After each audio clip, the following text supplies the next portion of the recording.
We have a full moon coming through this week in Scorpio that promises to be cathartic, perhaps a bit painful, but ultimately healing.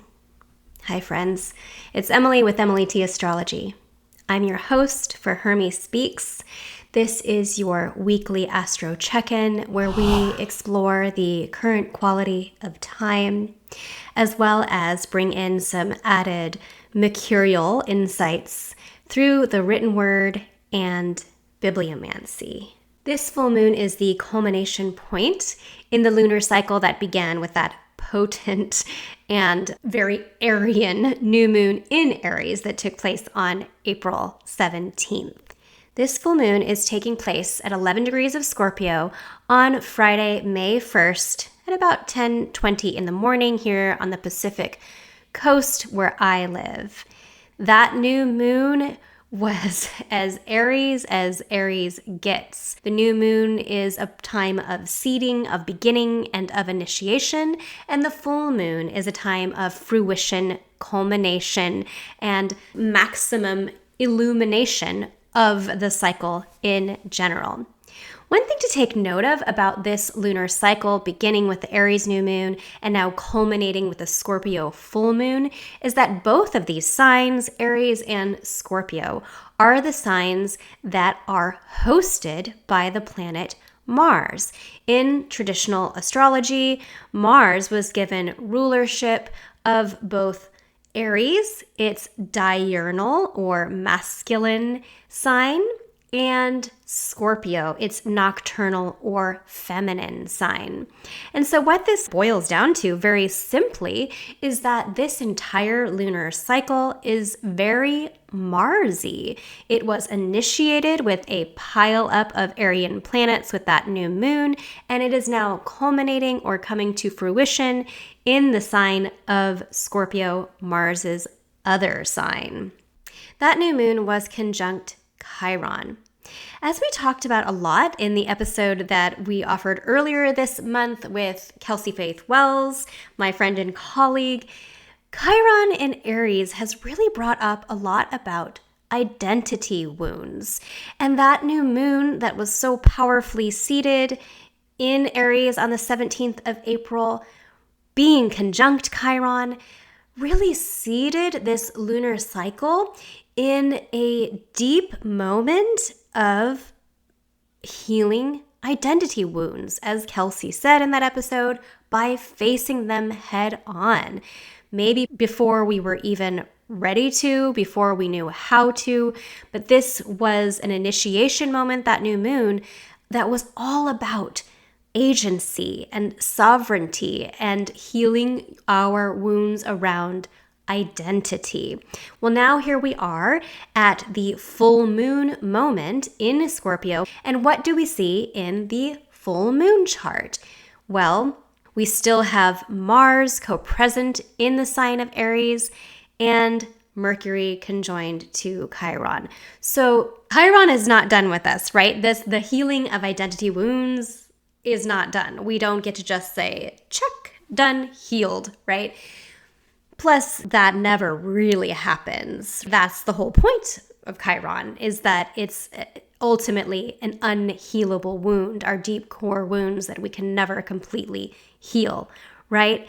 But we have this moment now with the full moon in Scorpio, highlighting and reflecting and coming to fruition or culmination this process over the last 2 weeks that we have been undergoing around our identity wounds, around our personal agency. This is Aries that initiated this, right? The sign of I am, around our personal agency of our rights as individuals to express ourselves, to assert ourselves, to exist as individuals with agency, with sovereignty, with independence, right? So this whole lunar cycle has been very much about that identity wound. And now we see in the full moon chart that Mercury, our planet of processing of information, of communication, Hermes, Mercury, my beloved planet, for which this show is named, the messenger god. And now we are seeing at this full moon moment that some of those identity wounds that we were being invited to approach, to heal, to look at and face head on with the new moon, maybe now we're beginning to process what this process of healing our wounds around identity is taking place. But it's important to note here that we're talking about the full moon in Scorpio. And Scorpio, by the traditional Ptolemaic aspects, which are the conjunction, sextile, square, trine, or opposition, Scorpio does not make any of these aspects to the sign of Aries.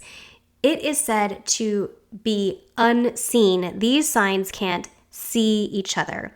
So we're talking about this new moon that was seated in Aries, was conjunct Chiron, all about the facing of our identity wounds head on. Now we're at the full moon moment with Mercury conjunct Chiron. Mercury, the messenger god, is sharing with us what we have been healing, what we have been looking at, what we have been sifting through over the last couple of weeks. And our full moon in Scorpio can't see it. It doesn't make a visible aspect to the sign of Aries. So let's back up a little bit and look at Scorpio. It's one of the water signs. The water signs were said to be mute, meaning they are nonverbal. They are deeply feeling. All of the water signs have an element of the intuitive to them. In Scorpio in particular, I think of that intuition as being psychic, as being downloads, as being penetrative in its ability to see through the bullshit. You cannot pull anything over on Scorpio. Scorpio is deeply intuitive, deeply penetrative, deeply feeling, and unafraid of looking at some of the aspects and topics and areas of life that perhaps some of the other signs find to be taboo or frightening. Scorpio is all about plumbing the depths. And so we have this full moon in Mars's nocturnal, mute, deeply feeling, penetrative water sign of Scorpio, the culmination moment that is following on the heels of the new moon that took place in Aries 2 weeks ago. And yet we cannot see it. And yet the moon cannot see the sign of Aries that initiated this lunar cycle. What this says to me is that all of these identity wounds that we are working on, that we are processing throughout this lunar cycle, we are in a moment when it's not about being witnessed.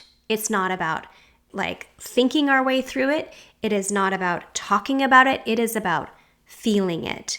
It is about intuiting where we are going within this process, within the process of dredging up some deep, deep wounds. I gotta tell you, the last couple weeks for me personally has been deeply revelatory in some profound wounds, old wounds and ideas and patterns of thought that I have held on to for a long, long time that I am becoming aware of and am working towards the healing of. Aries is my second house, and I am working right now on some deep old shit around my relationship to money. So I'll just put it that way. But I digress a little bit. This full moon in Scorpio, in the deeply penetrative, mute, feeling, intuitive sign that is unable to see, that cannot, is not a witness to the initiatory point of that Aries sign where we have Chiron, where we have Mercury, where we still have the host Mars present.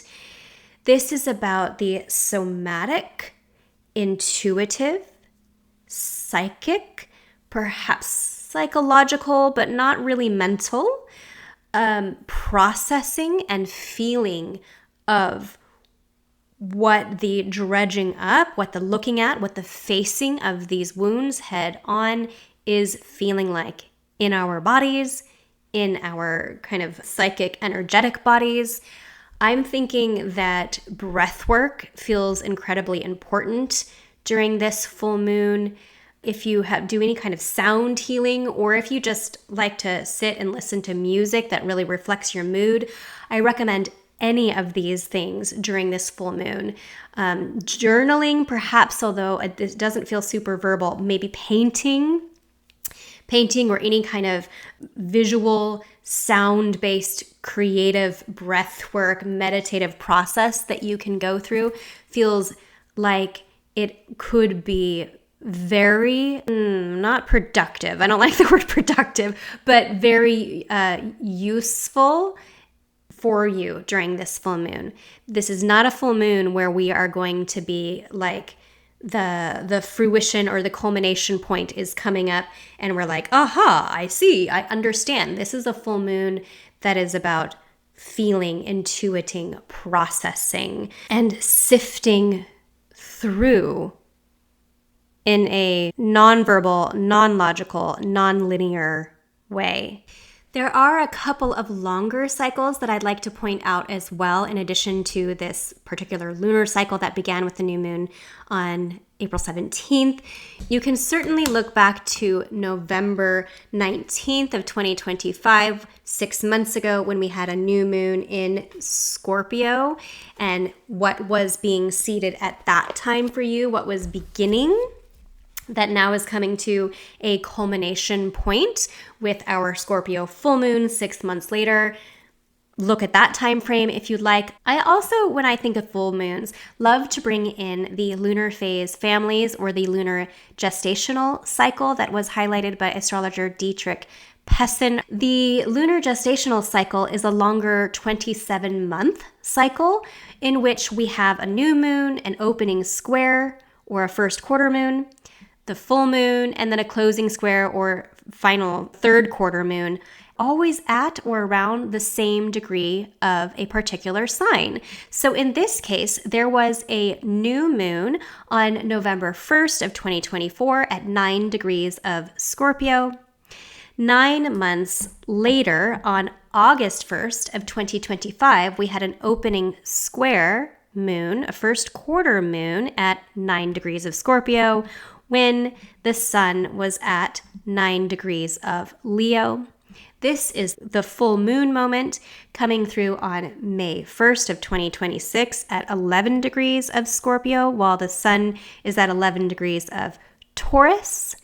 And we will have a closing square or a third quarter moon taking place on January 29th of 2027, again at 9 degrees of Scorpio, while the sun is at 9 degrees of Aquarius. And so this is a longer time in which you can look at these longer cycles of time. Was there anything being seeded for you in early November of 2024 that then there was a choice point, a turning point, a moment of adjustment in early August of 2025 that now feels like it's coming to a fruition moment, a culmination moment with the full moon here on May 1st of 2026, and then there will be a closing or integrating square, another moment of adjustment and integration within this longer story arc that's taking place at the end of January, the beginning of February of 2027. So I love to bring these in because, of course, our lives are not lived just 1 month, 1 month, one lunar cycle at a time. Things can happen within 1 month, but our lives tend to be lived in overlapping circles of shorter and longer cycles of time and stories that are taking place. So if you so choose, go look back at that longer lunar phase family cycle. Maybe you'll come up with some really insightful storylines that are taking place in your life. If you know the configuration of your chart, you can look to the fixed signs in particular, and especially the Scorpio house in your chart, to get some idea about where this longer story arc may have been seeded for you. And if you don't know where these fall and you know your rising sign, comment. Let me know what your rising sign is. I can help you figure out which houses in your chart may have been involved in this longer story arc.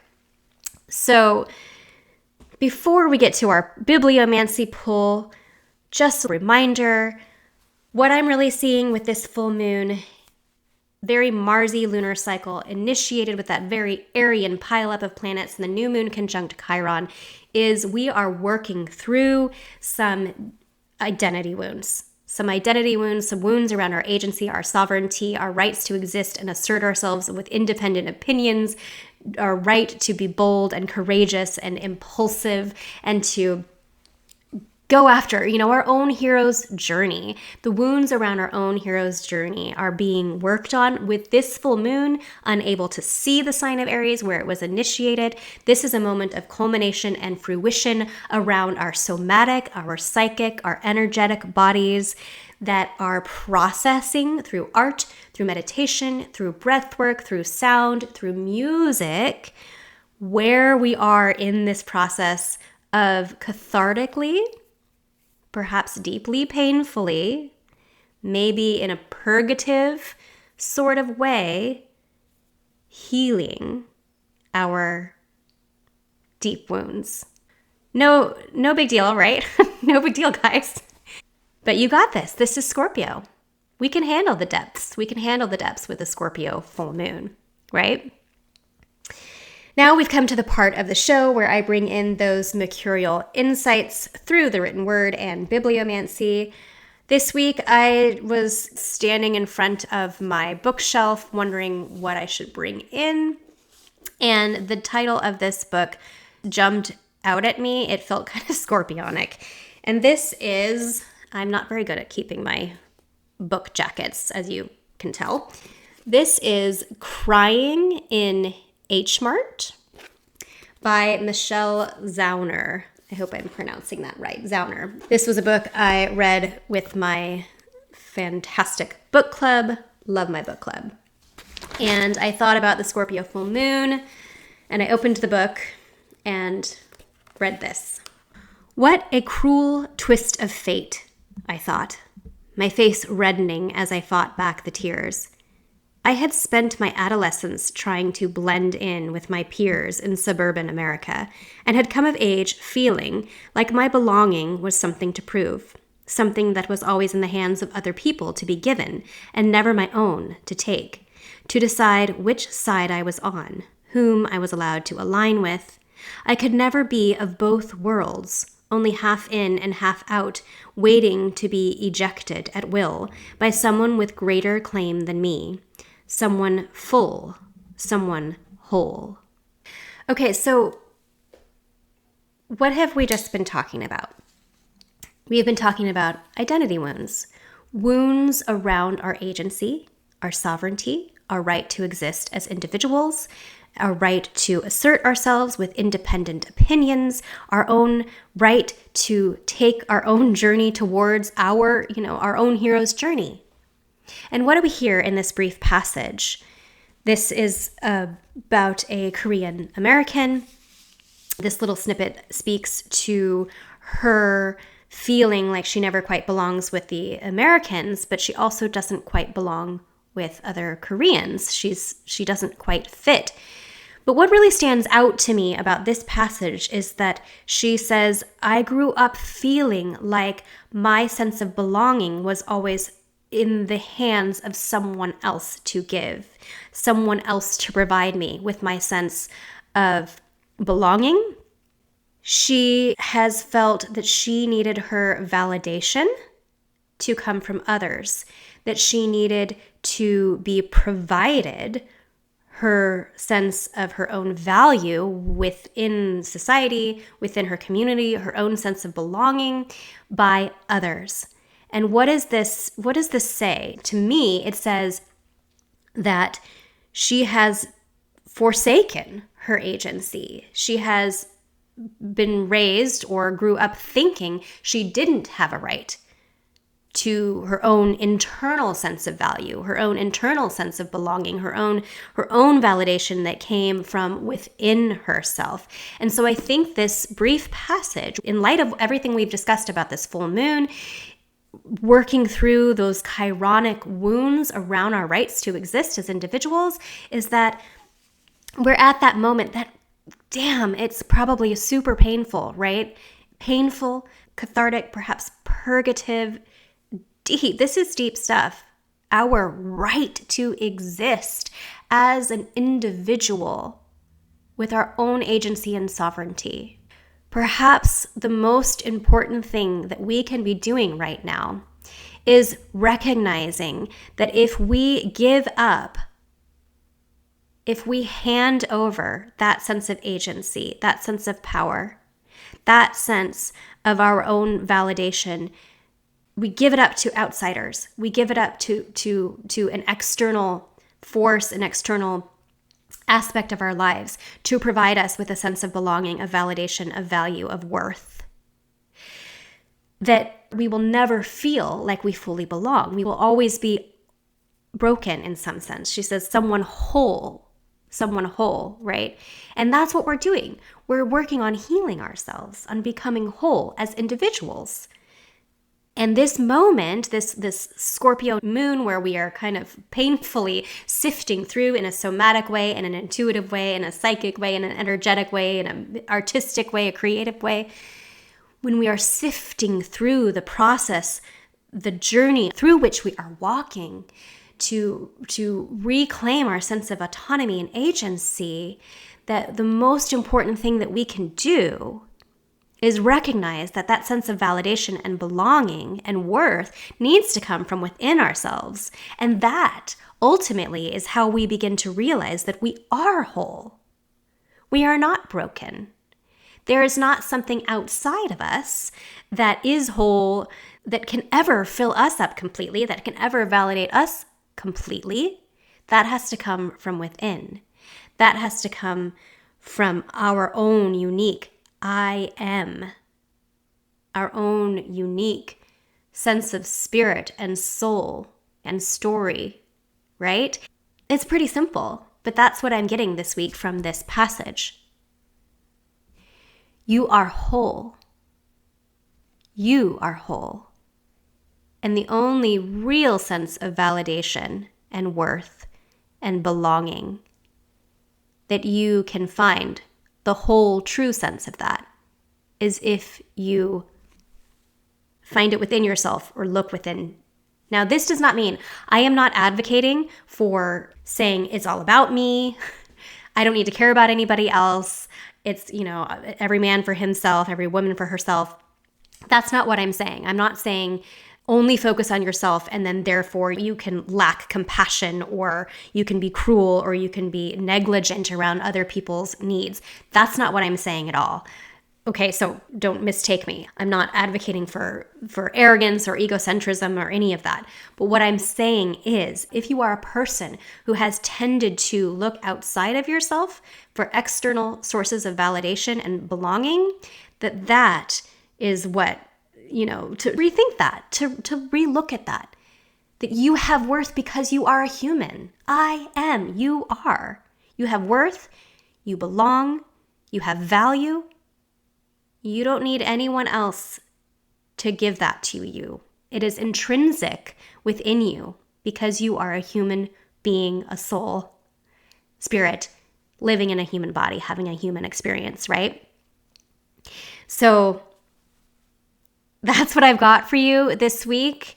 I hope this full moon, if it is painful and cathartic, is, I don't know, I just get the image of there's like a sense of swelling with it. There's like a sense of infusing of healing waters, even if it's painful, or when your skin swells, it's like tender. That's what I'm thinking. Like there might be tenderness, there might be vulnerability, there might be pain, but there's this like swelling infusion of the scorpionic waters that is cleansing. It's a cleansing full moon. Deeply cleansing. And I hope that for you. I hope you feel cleansed. I hope you feel cleansed and in some small part healed, knowing it's a forever journey, but some small part healed during this full moon.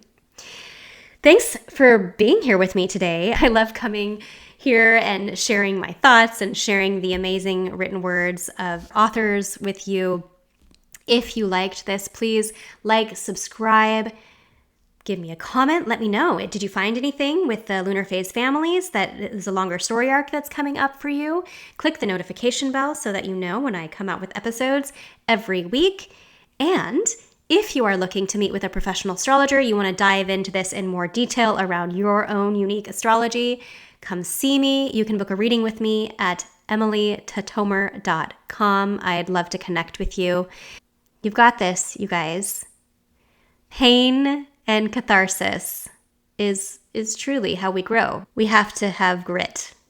Grit is how we get through it. So I hope this is a moment of beautiful healing for you this week. Take care, everybody, and I will see you next week.